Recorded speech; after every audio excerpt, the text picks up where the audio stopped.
So what's your take on this? President Obama and Hillary Clinton campaigning in North Carolina hours after we get the news from Jim Comey. To quote Donald, the fix was in.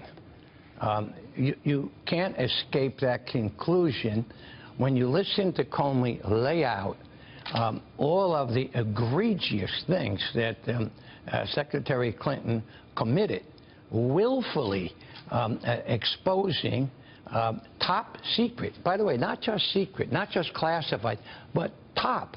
This stuff is so secret that nobody gets to see it ever. And 8 of those emails, notwithstanding that she said, oh, I never had anything, never, 8 of them. And by the way, did Comey ask her that? That would be, you know, did the FBI in there 3 hours ask her that? Or were they talking about grandchildren? Right, right. This is incredible.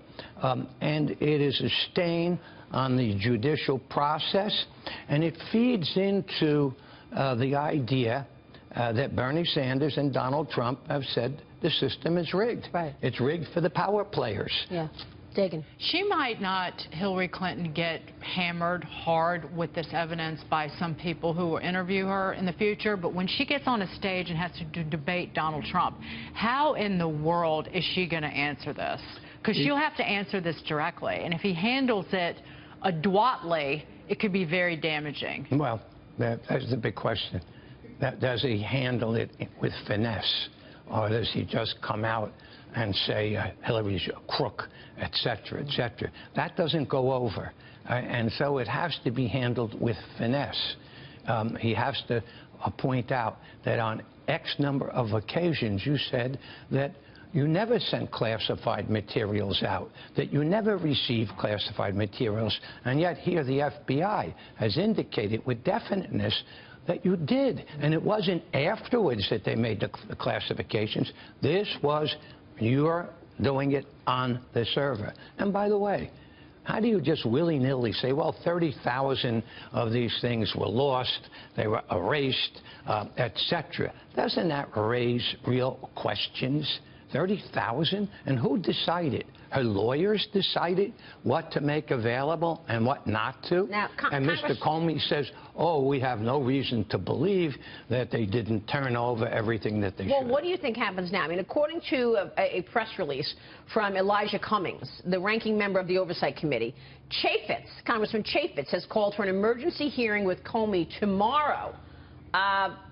Now, Chaffetz himself has not said this, but Cummings is saying this, that he's calling for an emergency meeting with Comey tomorrow. Can anything come out of an emergency meeting with Jim Comey now in front of Congress? I don't think that Chaffetz is the guy to be doing it. To be quite candid, I think Paul Ryan, who has the respect of a large segment of the American community, Republicans and Democrats, should be the person who raises the questions, and he should be doing it. Chaffetz, unfortunately, has been stigmatized quite successfully by the Democrats as being overly political.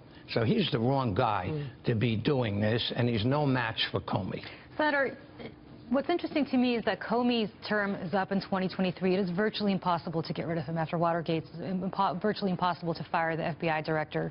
He doesn't answer really to anybody except himself because, again, the administration's changed, but his tenure runs through the first term of the next president. Sure. So when you say the fix was in, who's the fix in with? Is it between him and the Clintons? Is it between Loretta Lynch, who he doesn't really answer to, despite the fact that he's in her chain of command? Who is it with? Or the president. Or the president, who he doesn't really answer to either. Yeah, let me say this to you. There is the club, the acceptable political establishment that he has now embedded himself with. And he obviously believes that Mrs. Clinton will be elected since this matter has not been referred. I can't understand for the life of me how you outline, and you know, you had nothing but a great jurist who is here, Judge McCasey, former Attorney General, a great prosecutor, Rudy Giuliani.